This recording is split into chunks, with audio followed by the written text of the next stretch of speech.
Hi, I'm Paul. So I've had a few people asking me to try and talk about my journey towards this, whatever it is, spirituality or whatever you want to call it. I have done a video before talking about my journey. Maybe it wasn't fully detailed. Also quite hard to try and look back at my past because I guess memories aren't quite the same as what they used to be. But anyway, we'll give it a go. So my journey started off, I suppose I was always from a young child, very questionative about what was real. I was always brought up told one thing and just never felt right. So I was always really seeking for truth, although never knew that I was really doing it. But I came to a time in my life, like maybe 7-ish years ago, meeting or being friends with somebody who was not very good for me. And I'm sure I was not very good for them either. But anyway, that turned into a disaster, where I hit a point where me trying to question reality was getting far too hectic. I had, I suppose, what you would call maybe a collapse, which is where all of a sudden my reality, which I always had, broken down so much that the things became quite confusing. So not giving up, I dug quite deep into psychology. So I started researching psychology with my earphones in from the moment I got up till the moment I went to bed. And I did this for maybe 3.5 years. Rather than using my own mind, I would just listen to psychology and try to put all the stories together. I'm mainly focused on narcissism because that was the experience that I was seeing in people and that was causing me so much difficulty.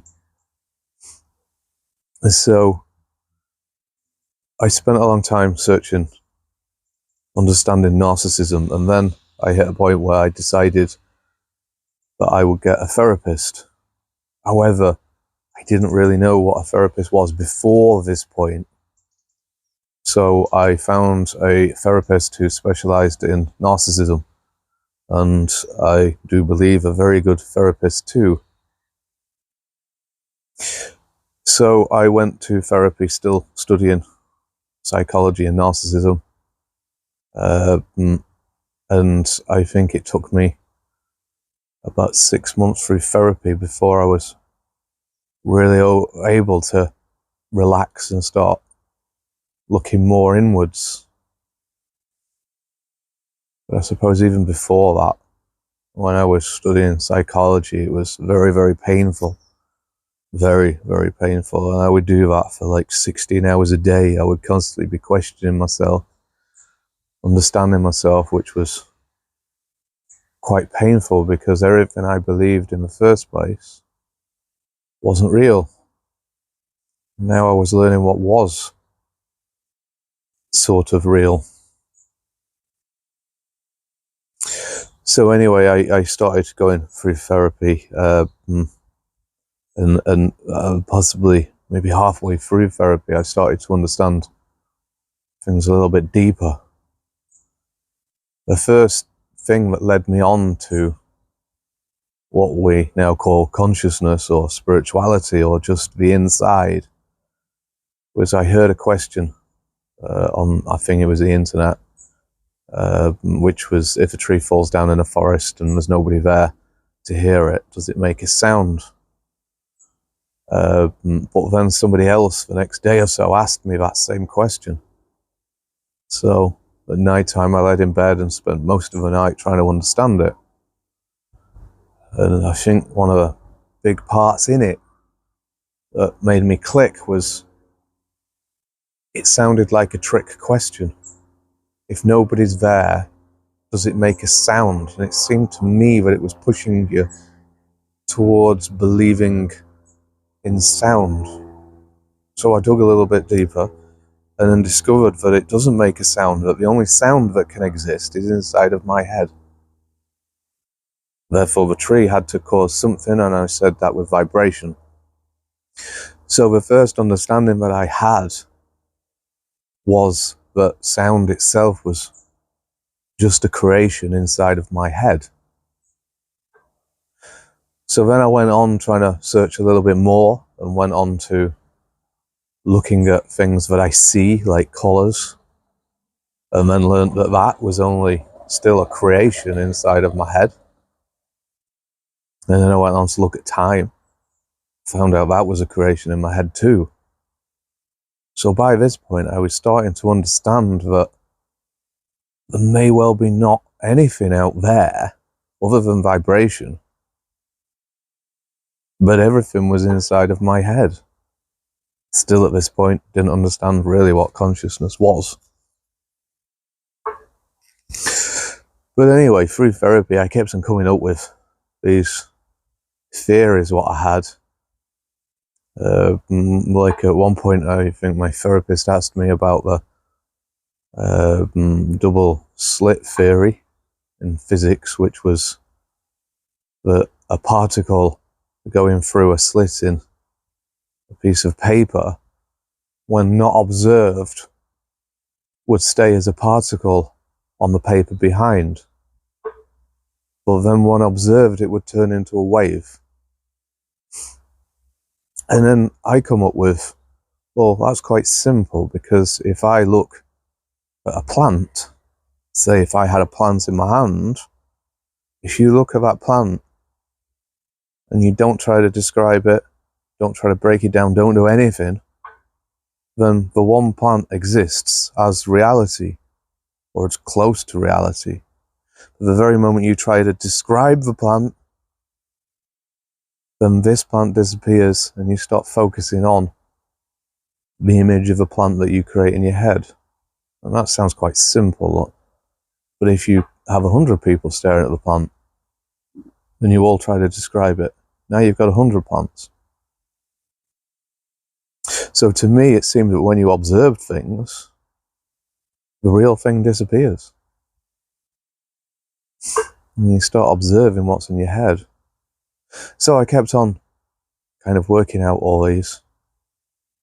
I think a little while after that, I went and lived in a woodlands in the back of my van, pretty much. I converted my back of my van to only a basic van, but I would spend every evening and every night in a chair, camping chair in a woodlands, and I would just stare at the trees, stare at the sky, stare at the stars for a year and a half, still with my earphones in, trying to understand things. But I would also try to meditate in some ways. I would question everything.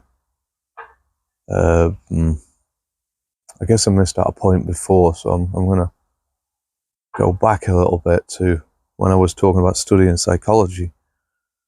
I remember after about 3.5 years of actually studying psychology, I decided that I couldn't make any sense. I couldn't really truly know or understand what psychology really was. It's like I just kept on going around and round and round in circles, trying to learn a new language, but not truly knowing what it actually was. So I started, by this point, to try and understand psychology myself. I'd learned enough to be able to observe it in other people. So I started watching other people, sort of trying to understand behaviours and motivations behind behaviours. Still mainly stuck with narcissism. And then when I thought I truly understood narcissism was that point when I started to drop it. But my very end conclusion with narcissism was that narcissists don't have access to the soul. Now, I know this gets talked about a lot, but it doesn't really explain properly what this means. But I didn't understand also really what soul was. So I turned to philosophy by this point, and I started studying philosophy. And I kind of wanted to understand what the soul was. And I started to paint a picture which was very different to what a lot of people say, and I've never heard anybody talk about the soul in the same ways I do, but I'm not going to back down. I'm going to stick with what I'm saying. I do think it's correct. So if we say that the ego is our viewing outwards, it looks at the world in descriptions of words, and it only views outwards. We say that's the ego. The ego is not real, but it does appear to be.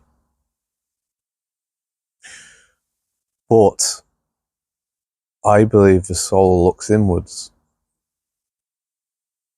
So we could call this the left and right hemisphere, the conscious or subconscious. I mean, they're just words, so they're not that relevant.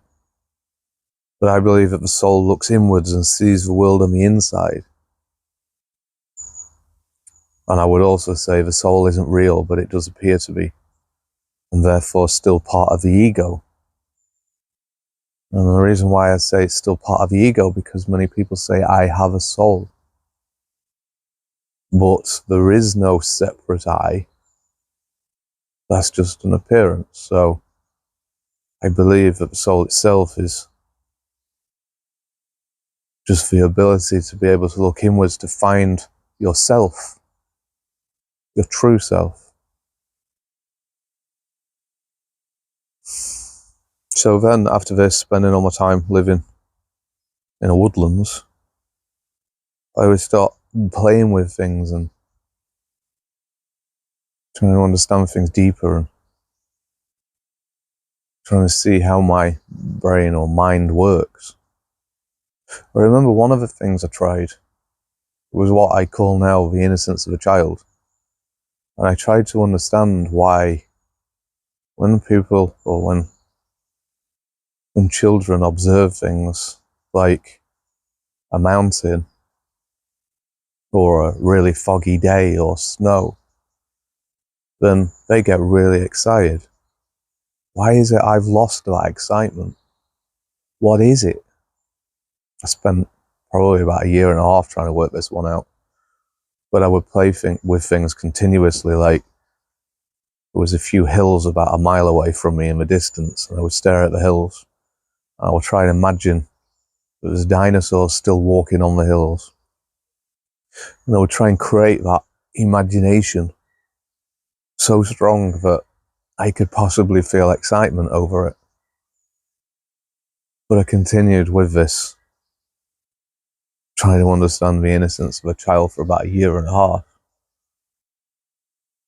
There was another realization that I had when I went for a walk one time up a hill, and I found I really enjoyed myself. It was one of my favourite walks. And I decided next time I go for this walk, I was going to take my drone.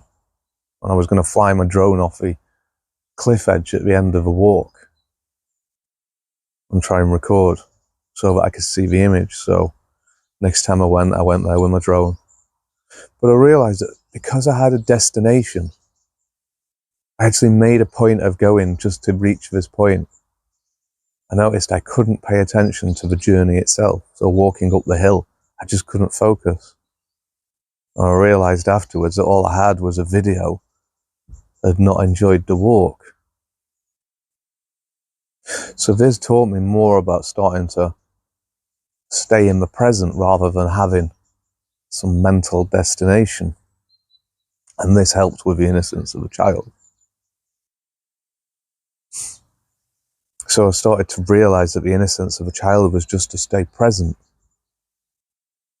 just to stay with what is in the moment, without having stories, without having to talk about or describe about anything.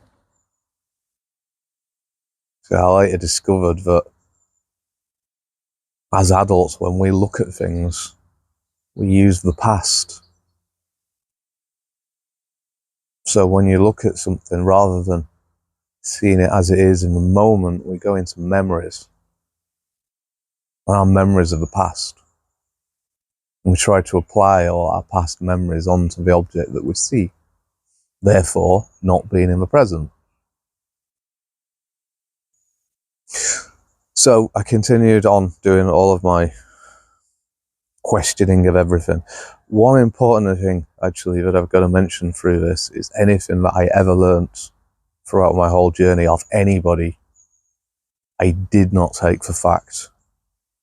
Anything that I learnt, I would sit on a shelf inside of my mind, and until I fully understood it, then I wouldn't listen to it. So some part after that, I met with my teacher, my non-duality teacher. And that was a funny story in itself, I guess, because I was out walking in the countryside, and I remember seeing a man walking towards me, and then I looked to my right to see that there was a big Highland cattle bull running at me with its head down with big horns.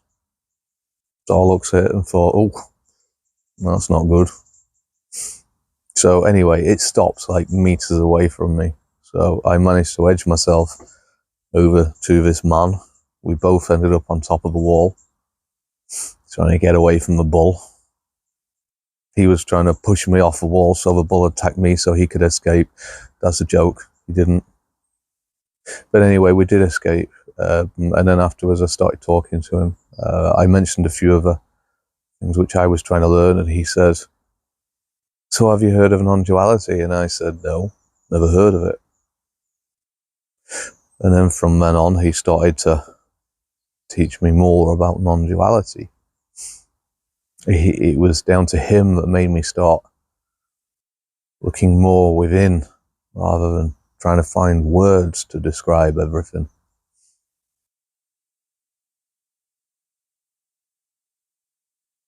So after more understanding about non-duality, I remember one time I had many of awakenings, but I remember one awakening where all of a sudden memory seemed to, oh, actually, no, this came afterwards. Let me go back. I started doing meditating. I did it quite a bit. I started to understand that I would try to focus on what is without having the words, descriptions come in.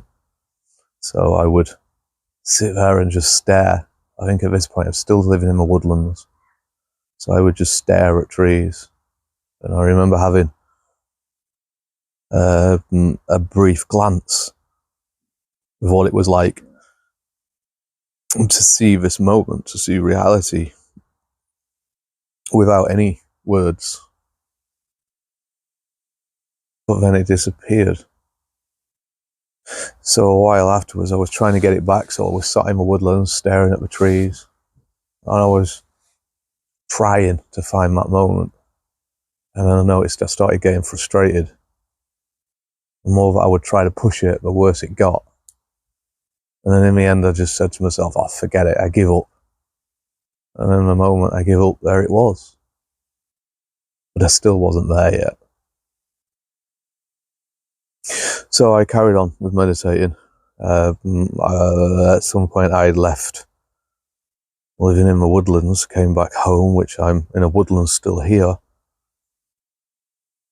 And I remember sitting on the decking. I was listening to some Viking music, and I tried to just stare at the woodlands. I would stare and stare and stare and try to keep bringing myself back to the present moment every time I drifted away. And then I managed to do it this time for maybe an hour and a half, 2 hours.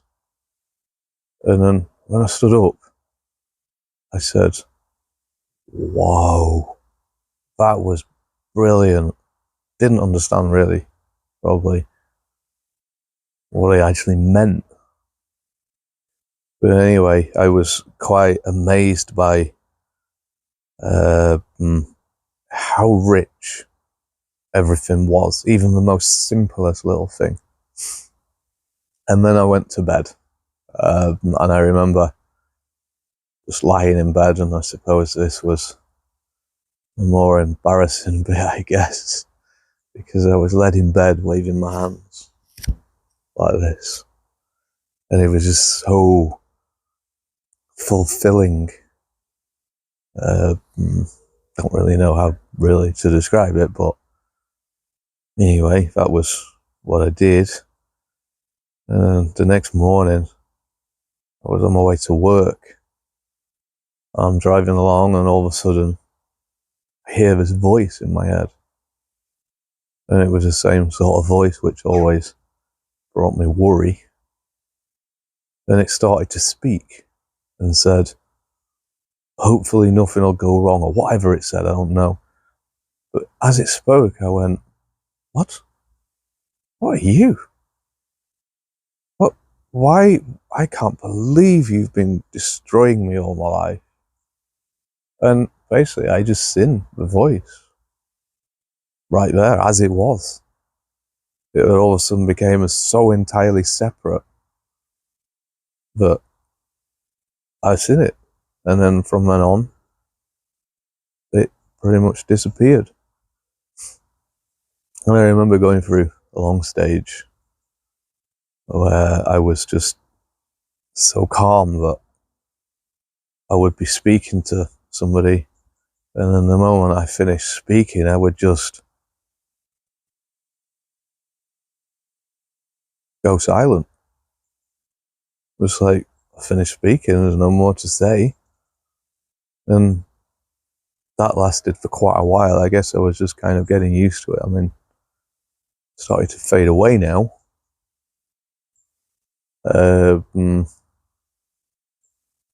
After that, don't really know what to say. I suppose a lot of it's on my videos. I don't know whether I mentioned this earlier on, actually. I kind of think I missed it out, and it was kind of an important bit. Oh, no. Sorry, it wasn't. I didn't miss it out. I said I'll come back to it. So, after I had that sort of awakening, I remember sitting on my couch, and kind of an idea popped in my head that I had therapy. Only then I was saying to myself, I don't know if I did have therapy. I have no evidence or no proof. I don't actually know. I kind of know that I did, but I didn't have them memories which talked about it. So I suppose in the past, I would query in myself if I did have therapy, and then a voice would pop up in my head and say, yeah, you had therapy. Do you remember when this happened? Do you remember when this happened? But that wasn't there anymore. So when I asked myself, did I have therapy? Nothing happened. So I kind of sat there thinking, well, I guess I don't really know if I actually did. Although I did know I did. But what I learned from this was a lot of my past memories, there was just no need to remember them. And it wasn't that I didn't exactly have the memories as such, there was just no need to look. And I also found this with everything that I did. If I went out and enjoyed myself for a day, I'd come home and that's that done. There was no need to store them memories. No need to look over them again. But anyway, I guess this was quite a long one. I know I've missed out about 10 million things. But that's the general gist of, I guess, how I got where I am now, wherever that is. So anyway, thanks very much for listening.